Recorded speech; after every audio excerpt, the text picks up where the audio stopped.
So this is the session with our partner state, Tamil Nadu. As we all know, Tamil Nadu is the second largest state economy with almost 10% of the national GDP. And now I would request my friend and colleague, Aru, to take over and deliver the welcome address, and thereafter hand it over to Priya for this particular session. Thank you. Hello, welcome everyone. Good afternoon as well.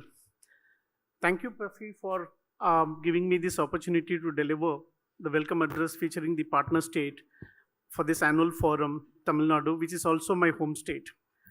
So you can see that I'm doubly delighted.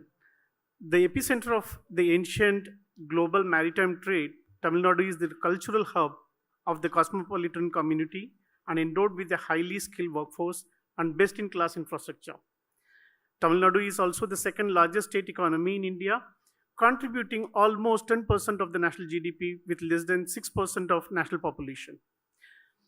With its investment-friendly policies and focusing on skilling across a range of sectors, Tamil Nadu is an excellent role model for other states.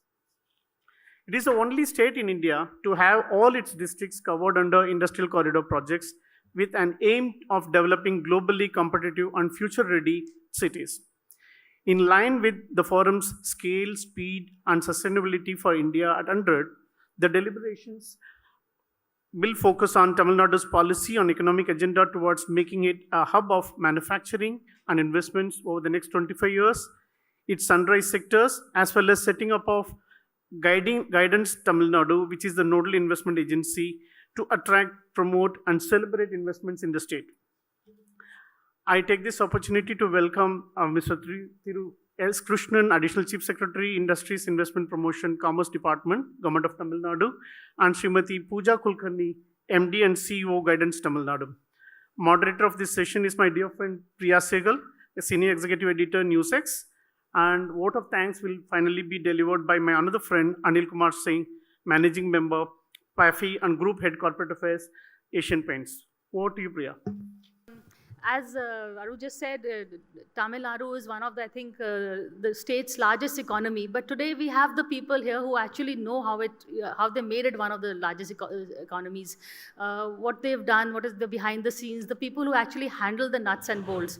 And that actually is the bureaucracy in Tamil Nadu, because as you know, it's a state that changes, that throws out a government every 5 years. So any continuity of policy, any framework that has to be laid, it really is the unsung bureaucracy that is doing all the work. And today we have two people from the system who are here, who are going to share a little bit, as what we journalists say, the andar ki baat, as to how it's all done. So Mr. Krishnan, may I request you to first come and address us with a few opening words?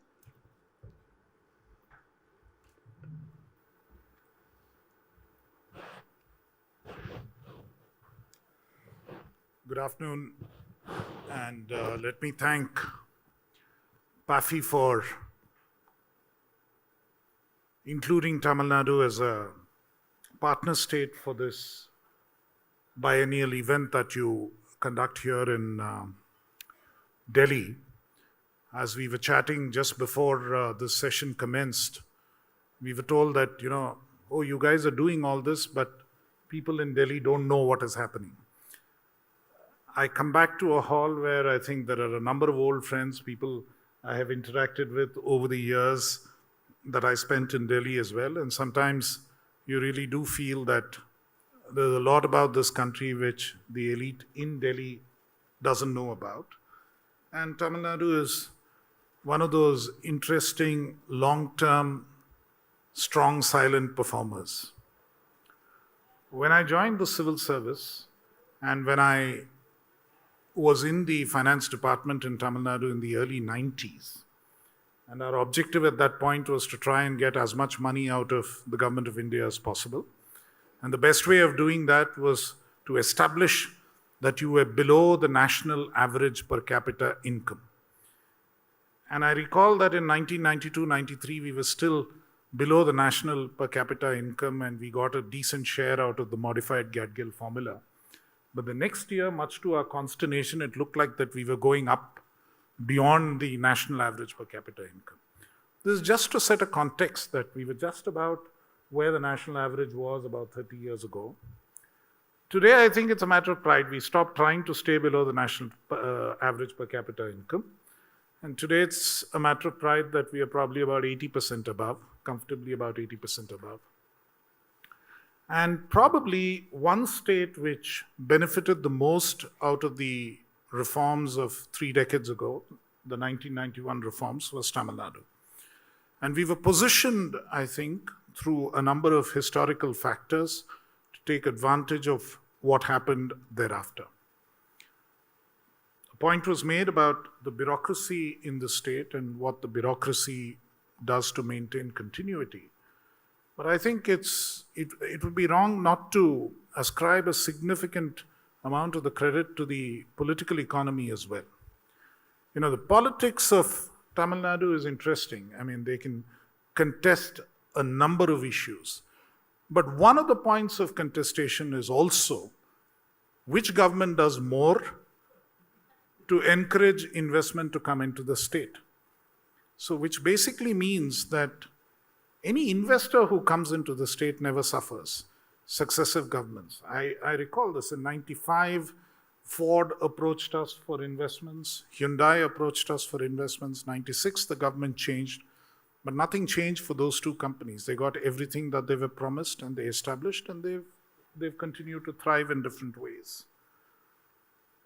This is one key point that there have been a number of events where I have confidently asserted, even in the presence of the ministers, that I can assure you, saying, if you're an investor and you come into Tamil Nadu, it does not matter if the government changes, because the policy continuity, which is linked to investors, continues.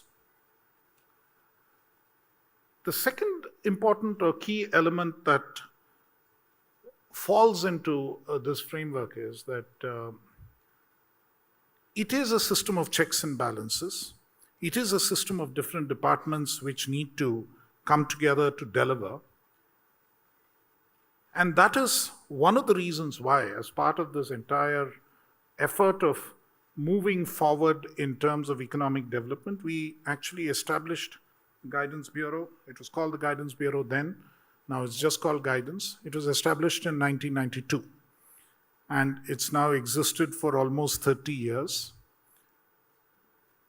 We probably took a lesson out of the books of many of the public affairs professionals. That, what is it that we are basically doing? You're educating people on why a particular set of policies are important. In a democratic system, the interests of various interest groups need to be clearly articulated so that those who make decisions figure that out and go forward. And similarly, within the government system, which represents multiple interest groups, as it is intended to do, there's somebody who represents the Labor Department, somebody who is Environment and Forest, somebody else who is Public Health, somebody else who is a range of these particular issues. We needed somebody to educate them all around as to, how do you sort of, while taking care of the concerns that you have on the environment front or on the town planning front or on preserving water resources front, how do you move forward with a larger agenda of economic development? So how do you balance both of these? That was one key point. The second important element of growth and our growth strategy for Tamil Nadu is inclusiveness. Now, this is intended to be growth for everyone across the state. We are a large manufacturing state, and we actually want to grow the share of manufacturing even further. We are also a large services state, and human resources is the main resource that the state has. A few years ago, a president of the World Bank met our then chief minister, and in the course of conversation, the issue that came up was, Tamil Nadu is supposed to be this populist government, a welfarist state. How do you reconcile the fact that you're a welfarist state with the fact that you require to be business friendly or that you are business friendly? How do these two things go together? Typically, either you're a welfare-oriented state or you're a business-friendly state. And Pat came the reply that there's no contradiction at all. It's because we follow welfareist policies that we have the quality of human resource that we have, and that's what leads to further economic development, and that's what makes Tamil Nadu a destination of choice for investments. It is still true. The social dividend which comes out of many of the measures that the state government puts together is what then leads to prosperity both for businesses who want to establish there and the quality of the human resources that we find.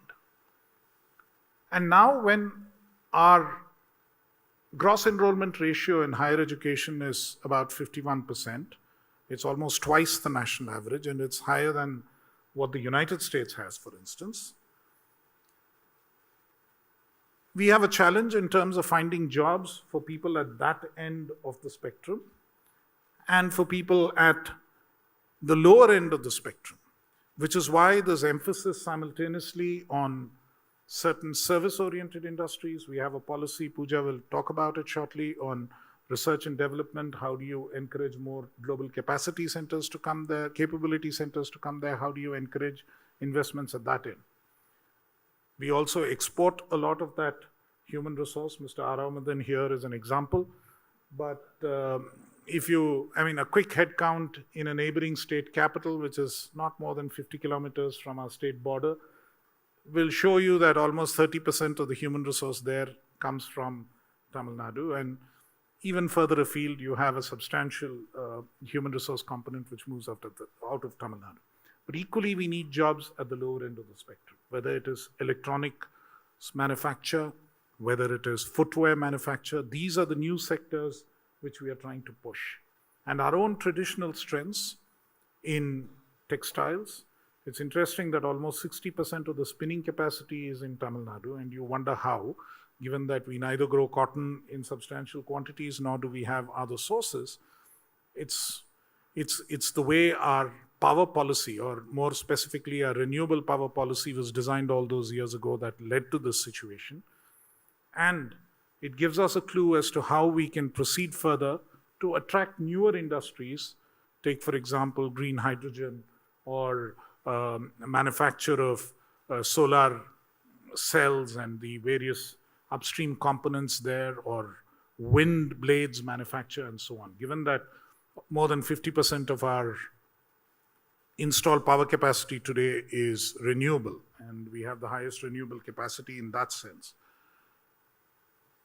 These are all moves and these are all positions that the state takes in order to make sure that we are inclusive, in order to make sure that growth works for the people.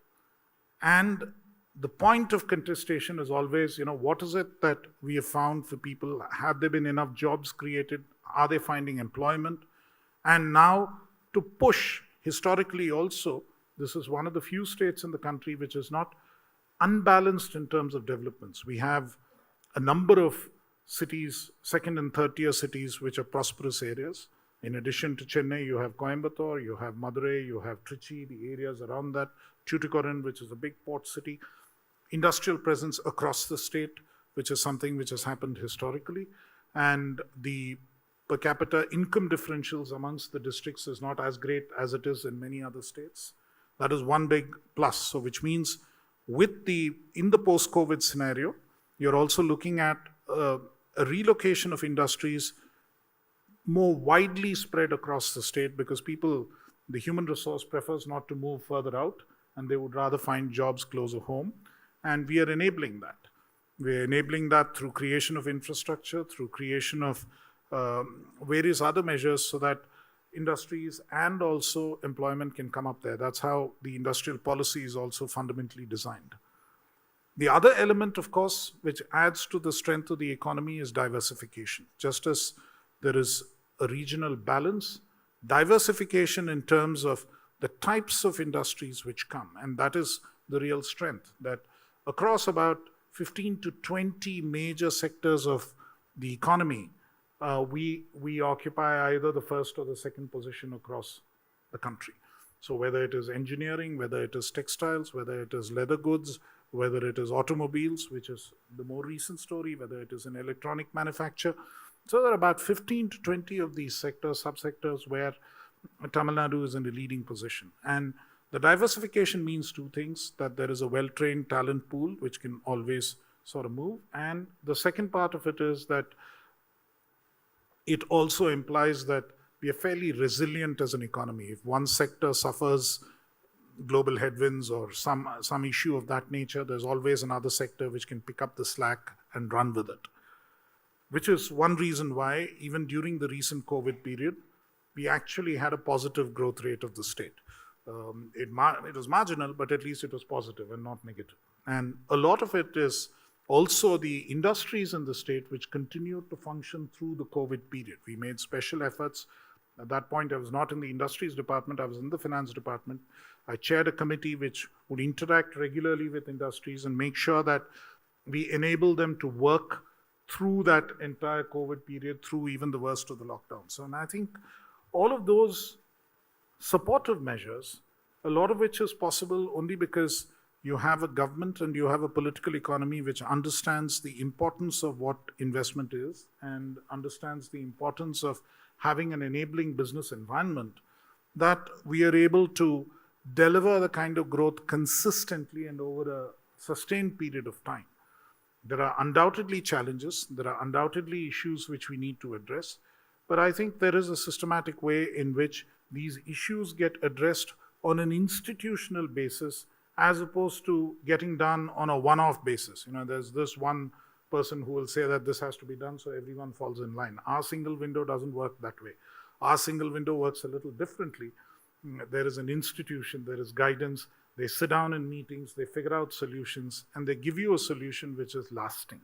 And that is what enables it to sort of survive successive regimes, survive various changes. It is not a one-off, non-institutional way of doing business. It's an institutionalized way of doing business, and which is one reason I think we've had good response from a number of investors who want to come in. And the most important thing that we always try to do is investors who are already in the state, they are our biggest ambassadors, and they need the kind of care and attention which takes the word to the circles that matter. So if we don't come and make a big song and dance in Delhi or in other locations saying, see what we are doing and see how wonderful we are, I think we have more than enough ambassadors who speak on our behalf at different locations and say that, you know, this is a state to go to because it works. So we trust our ambassadors and we trust that they would do the job to us, and we will do our job back home and make sure that more of them come in, and as they come in, they are comfortable when they are in Tamil Nadu. I'm sure Pooja will have a lot more to say about this, and I'll stop here and maybe take a couple of questions later. Thank you.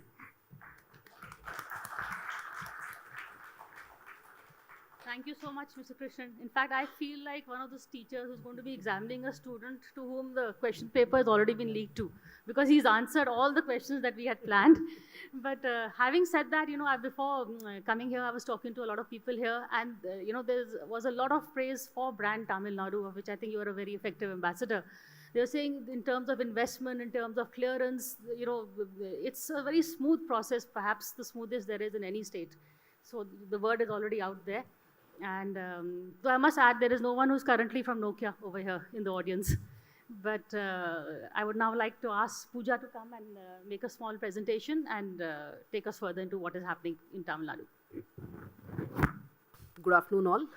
Pleasure and privilege to be here. I have, of course, interacted with many of you on a one-to-one basis. It's great to be here as part of a forum and to interact with many more of you.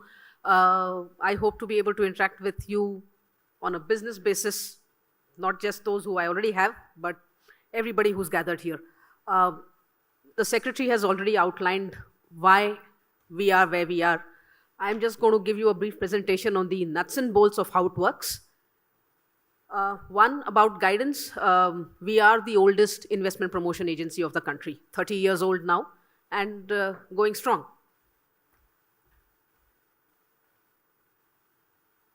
Some of it has already been said. In terms of population, in terms of land area, we are about 6%.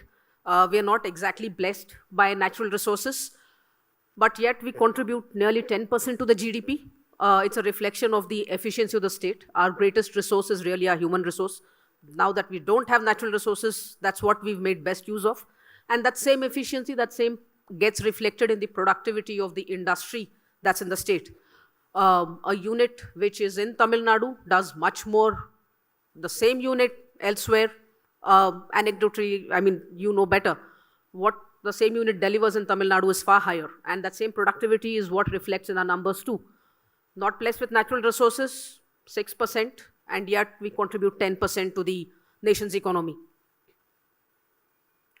Number of factories, again, historical strength. We have the largest number of factories. Our strength is really our SME ecosystem, which is why the automotive sector, the electronics sector, the engineering sector, all of these were there as SMEs supplying the components. We have about 40,000 SMEs registered in the state, and that's the largest number. And the number is continuing to grow thanks to the OEMs that have come in. So it's become a virtuous cycle. The SMEs, the ecosystem brought in the OEMs came in with newer vendors, and it's a virtuous cycle that we are reaping now. Infrastructure, land. Most of what I say is not a self-certification. These are facts and data from reports that have been published by the Government of India. So the Industrial Land Survey report that came out last year, it showed that Tamil Nadu has the largest available industrial land in terms of extent in hectares and acres. So most of this land is developed, industrial land. Our agency SIPCOT develops the parks, and land is readily available for investment, and it's not concentrated in any one location. Across the state, we have the parks. We now have multiple hubs at Chennai, at Hosur, at Coimbatore, and then further down south at Tuticorin too. The ports, the connectivity, 4 ports, 3 at Chennai, 1 at Tuticorin, and then the airports, 4 international airports, the only state to have that kind of connectivity. The airports are also strategically located in all 4 regions of the state. Power surplus again. In terms of renewable energy, we are amongst the 10 largest hubs in the world, about 16 gigawatt of installed renewable power. And this is something that industry keeps seeking now. It's the buzzword of the day. Renewable, so in terms of wind as well as solar, more than 50% of our installed capacity is actually renewable. This is what really makes us what we are. Our ESG is the corporate buzzword. ESG is also what we care for. So as I was mentioning, environment, power, renewable energy, also the kind of decisions that the state had taken much earlier were not exactly welcome then, but are proving to be quite prescient now. The state has always insisted on a circular economy, a zero liquid discharge, that industry utilizes as much of the water or the effluent that it lets out. It gets treated there internally and it gets reused. That same thing is now being championed as a great practice in circularity. So whether it is the effluent treatment practices or the renewable energy that we have, our environmental practices, the society part of it, and the governance, both of them are linked. In terms of equality, in terms of societal progressiveness, the state actually has the highest number of working women in both the formal and the non-formal sectors. And this has been proven, I mean, this has been validated by various reports. Given the progressiveness of the state, industries have no challenge in having near 100% women workforce. There are many of you here who will testify to that. Working 3 shifts. So whether it is 20,000 women working under one roof at the Lotus Footwear unit or a similar number of women working in the Foxconn unit. It's a seamless transition. There is no issue in no shift transfer at any time of the day that it happens. All 3 shifts, women work. So it is also a testimony to the safety and security, that environment that the state provides, the progressiveness of the culture of the state. Governance, the state has consistently ranked #1 over the last few years. Higher education, something that the Secretary already spoke about. More than 50% of the elementary educated children move on to higher education. And it also contributes to the quality of the manpower. The human capital, again, the report that came out published by Government of India, 20% of the best of the top 100 educational institutions are in the state. Engineering institutions, about again 20%.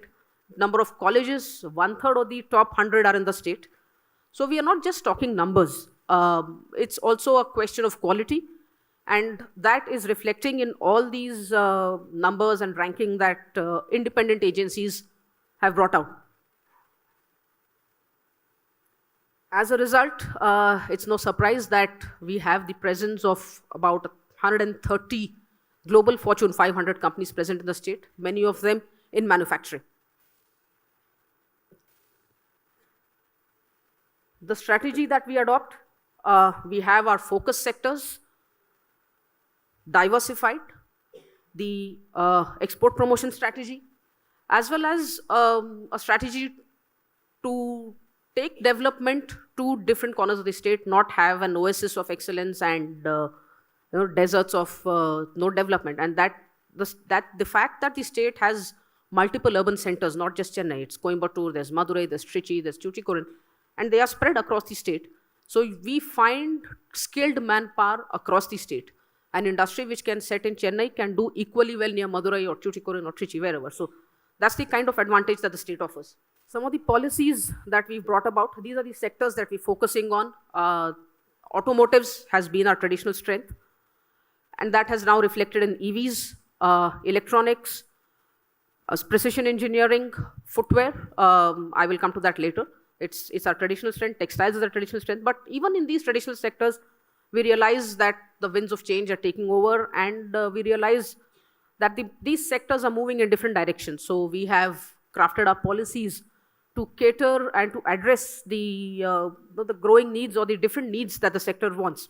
This is of course our biggest strength, contributed by no small measure by the SME ecosystem that we already had in foundries and engineering and casting.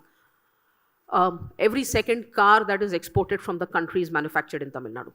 And the strength that we have, I mean, you have the largest manufacturers, the biggest global names, whether it's a Hyundai or Nissan or a Daimler, a BMW, they're all there. The same advantage is something that we have been able to take into EV. The state has its strengths in electronics, the state has its strength in their automobiles, and an EV is really a bridge between the two sectors. Over the last 2 years, about 1/3 of the investments that have happened in the EV sector have happened in the state. And we are seeing continuous traction in this sector. The ecosystem that this particular industry requires, whether it's components, whether it is tires, all of them are present, and that is what contributes to the growth in the sector. So for automobiles itself, Chennai is really the traditional, the ICE sector. Chennai is the hub. But for EV, we are seeing newer hubs coming up, Hosur and Coimbatore being the other two hubs. So development is there across the state. The EV and battery ecosystem, again, traversing all components, all players within the chain, whether it is the OEMs, the battery makers, the charging infrastructure makers, as well as EV charging players themselves. All of them are present. And these are some of the largest, of course, players that are already in the state. Ola, of course, is setting up the largest two-wheeler factory. And we look forward to more investments from across the state, including in battery and now into the battery cells itself. So the battery hubs in the three sectors, we were among the first to come out with an EV policy in 2018, and we find that in no time, it's just 3 years, so much of water has flown under the bridge, and we need to revise it. We would be coming out with a revised EV policy shortly, and that policy would be more up to date and address, again, the different needs of the sector. Electronics hardware, Again, this sector spans all its sub-verticals, mobiles and telecom, computers and peripherals, the white goods, all of them. The largest players are there, whether it's Sanmina and Flextronics, who were amongst the earliest who came in, to the Foxcons and Pegatrons who have now come in, Bosch, Samsung, name them and the names are there. Again, the contributors being the skilled manpower, right from shop floor workers who are graduates of the ITIs or the polytechnics or engineers. The educational system ensures that you have skilled manpower across the value chain.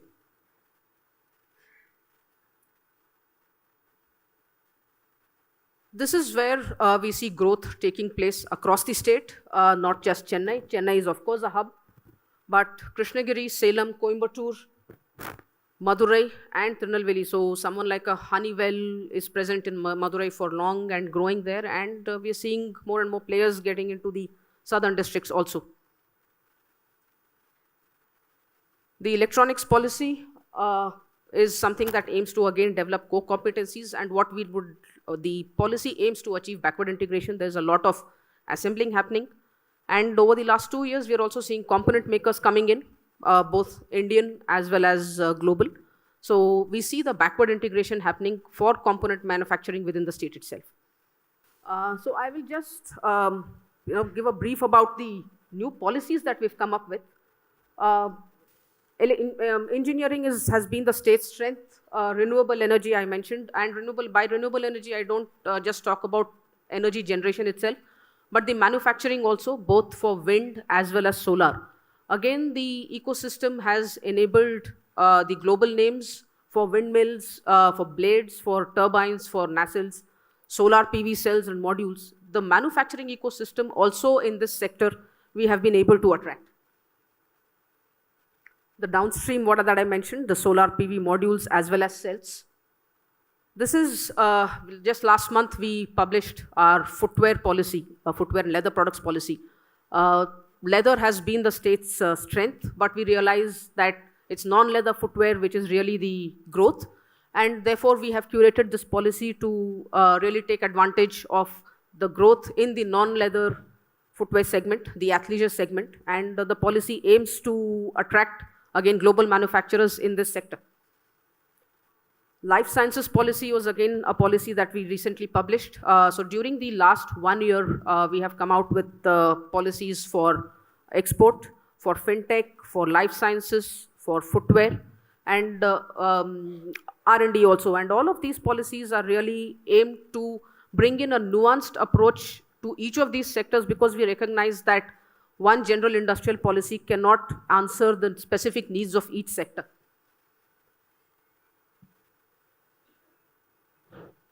Some of the incentives that we offer under various policies, I will circulate this presentation.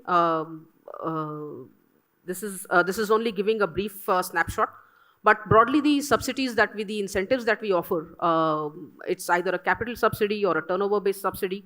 There are various others. What the policy gives us is a flexibility to curate a package specific to the needs of the investor. While the policy is there, but given if you are a niche investor, if your investment and employment that you're generating is large enough, the policy gives us the flexibility to curate a package which works to the investor's advantage. This is what I already mentioned. Regional growth, again, I would not go into that.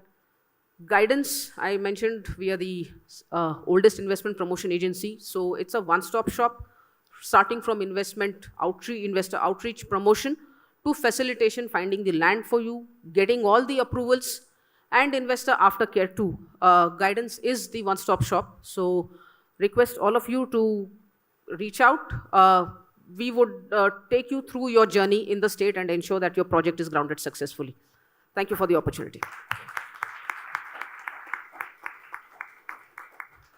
Many thanks, Pooja, and again apologies. But in fact, by this presentation, we know why most people say that guidance is an investment platform that actually works and is one of the best. And as Pooja has outlined so comprehensively, we all know now why. Just a couple of quick questions, Mr. Krishnan, then I will throw the floor open to the audience also. You said human resource is your main resource, but you know what we were speaking to people and finding out it's not an inclusive resource. You know, you opened your borders. We have a lot of people, I think, from the north. Also, there a lot of people feel there is a language barrier in Tamil Nadu, but that does not seem to be the case.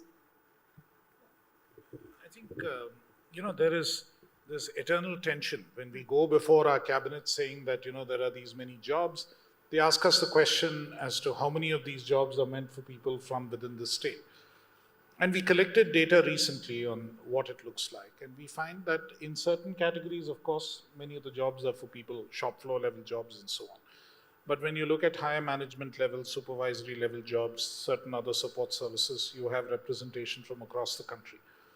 We have large, even expat communities. I mean, there are about 5,000 Japanese, 5,000 Koreans, number of others living in Chennai. The American school is fairly full, and so it's and expanding. There's a British school. So from overseas, from within the country, there are there's a sizable population from all over the country, and the inclusive-ness of the state, at least as far as welfare orientation is concerned, is that we also recognize that in certain sectors like construction, a very large proportion of the employee base comes from other parts of the state.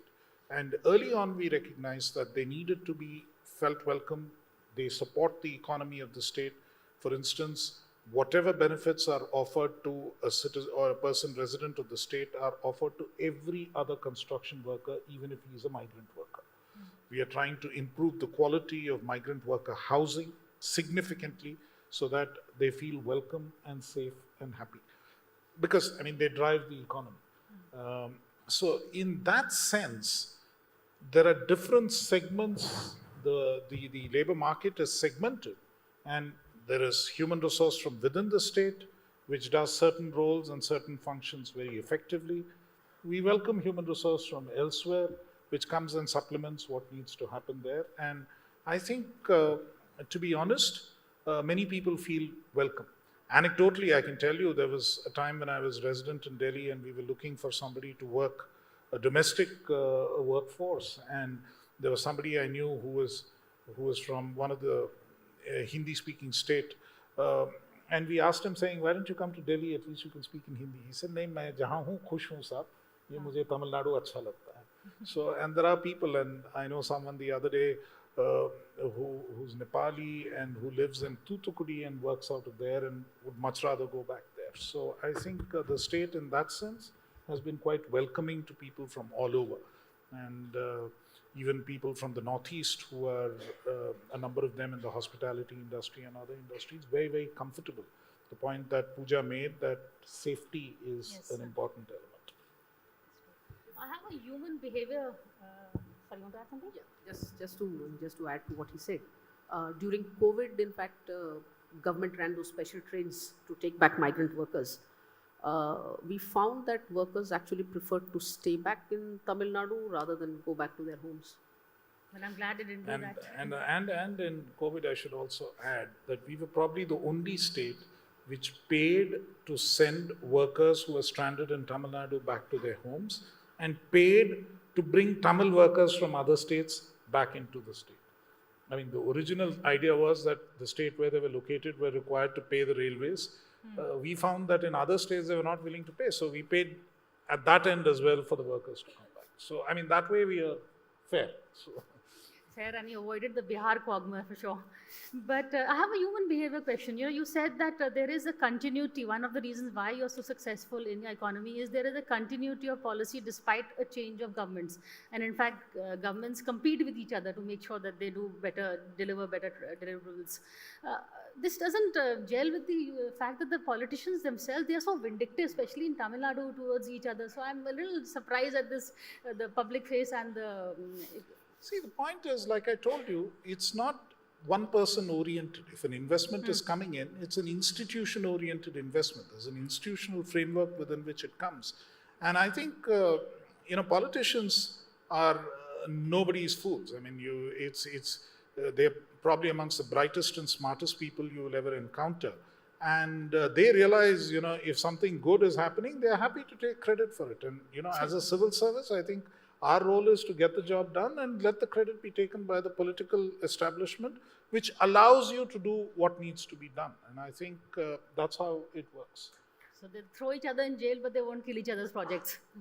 I mean, they're interested in each other. They're not interested in the project. The project is fine. There's nothing wrong with the project because, again, like I said, the clearance is institutional.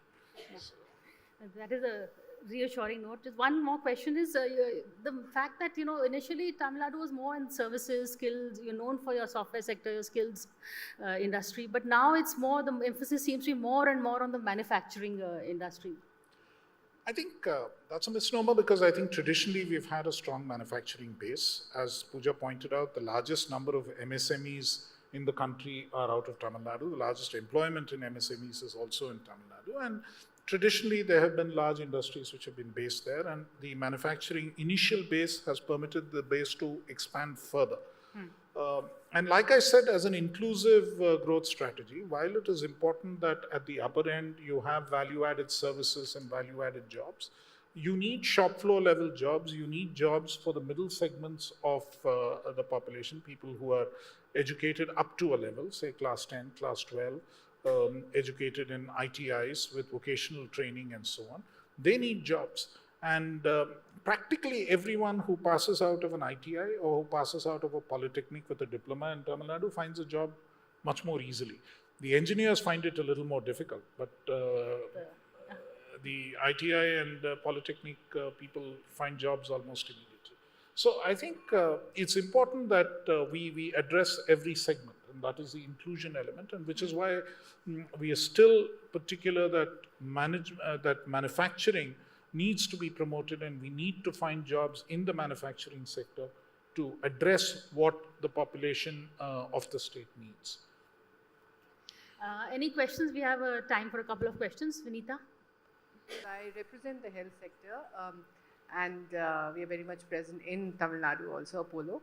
But my question is to you, Pooja. You mentioned a very interesting statistic of women, the gender lens, and that how well Tamil Nadu as a state is doing with women participation, whereas in the country, LFPR, the labor force participation rate for women is going down, but in your state, it looks like it's a nice up there statistic. So what is it that you have done to get more women into the workforce? One is you start from the bottom. First, get all the girls in school, ensure that they stay there. So across our education system, starting from elementary, right up till college, you will find that the gender balance across the education system is 50-50. You do not find an imbalance either in school and neither in the higher education institutions, whether it's the regular arts and science colleges or the engineering colleges. Gender balance is something that you find across, plus the culture, which the progressive culture of the state, which there's no taboo to women working in an industry. And these are, I think, two factors that, one, the women also have skills, so they are employable. Two, the culture of the state, which sees value and promotes women working in an industry on the shop floor. And that's why, like I said, large employment, large scale employment. Companies also now, in fact, have this, the ESG framework. It's become the global buzzword. So to achieve gender balance, they actually find it far simpler to do that in the state. There's no issue. So Foxconn employs almost an all-women workforce. So does Ola, so do companies like L&T. And this is not just in manufacturing. So I'm talking software, of course, it's mostly gender balanced. The balance we see even at the leadership level. So interestingly, when we started interacting with the global capability centers, I found to my pleasant surprise that almost all of the banking global capability centers in Chennai were headed by women. So you see that representativeness from the shop floor in the manufacturing sector to the services sector to leadership. And I think it's both a combination of the fact that we keep our girls in school and in college, and we encourage them to work. So that's what makes the difference. Thank you, brilliant. One more question. Good afternoon. I'm highly emboldened to ask a solitary question for the entire panel. Now, one of the most important industries in Tamil Nadu is the textile industry. And therefore, there are two areas where I would like your reaction. One is, what is it that you're doing for clothing for the masses, for the poor, for the downtrodden? It's not just for Tamil Nadu, lungis or dhotis, but for the entire country. Clothing for the masses. Secondly, another area where I think maybe you can take a leaf out of the Bangladesh example of garment exports. As a child, I remember friends from America and England used to bring bleeding Madras shirts for me. That was a big industry. Now, one is on the export front, what are you doing? And clothing for the masses, what you are doing in the textile sector. If I may just quickly respond to that, I think, you see what has happened, and I mentioned briefly that in the textile sector, we had about 60% of the spinning capacity. And the proportion of the fabric making or the weaving capacity and subsequently the garmenting capacity was significantly lower. But we see a change in that in recent years, and the expansion of both the weaving capacity and the garmenting capacity is increased. One part of the story on clothing for the masses, of course, is Tirupur. With the hosiery production, it is the largest location across the world. And again, a bulk of it is meant for the masses. The products that they make are things that everybody across the country wears, and globally also they wear. The second element of the garmenting part is they come down in terms of, the costs have come down significantly. So better quality clothing is available at lower prices for a number of people. The third element, which very few people understand, is that there are small centers spread across Tamil Nadu, and I can mention 2 or 3. There's a village called Dalavaipuram near Rajapalayam, which produces the largest number of women nightwear anywhere in India. So they tailor that. I mean, it is just a household industry because in every household they have these sewing machines, and they are stitching these all the time. So the nature of this kind of garmenting and this kind of export, and as you say, the point is that it is for the masses, is something which is picking up. And I think keeping costs under control is the most important element to make it affordable. And that is something which has consciously been done over the years. Anything you'd like to add? Well, thank you. So can I request you all, because we are too close to lunch, so I can't trespass too much on everybody's patience, but the panelists are here. I think we're happy to answer any further questions that you have. But now it's back to PAFI. Thank you. Ladies and gentlemen, you'll all agree with me that we are much better informed. While we have factories, we have institutions running in Tamil Nadu, we are much better informed about what Tamil Nadu has to offer. As PAFI, we are honored for having partnered with you for this annual forum. In a nutshell, I think what was very much, I would say, I was very much impressed was on 3 folds which came out during the 2 speakers' presentation. One was the entire ecosystem, industrial ecosystem, which is very much sustainable. And also in terms of inclusiveness, whether it is from the gender parity point of view, whether from the renewable energy ecosystem that is there, we all corporates look for enhancing our SDG goals, and I think Tamil Nadu offers that very much there. Then continuity of policies, and we all are left very much impressed with the institutionalized mechanism so strong, whether there is a political regime which changes or not. What we learned today is not about competitive federalism, but how constructive political competition prevails there in Tamil Nadu. I'm between you and lunch. So I would like to propose the vote of thanks. May I request Aru to kindly hold the token of appreciation to Mr. Krishnan. Yeah.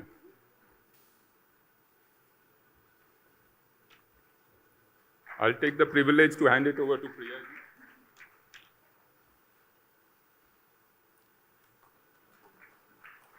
Thanks, everyone. And with this particular session, as this session comes to a close, so the post-lunch session have a set of secretaries. So we have a Defense Secretary, we have DPIIT Secretary,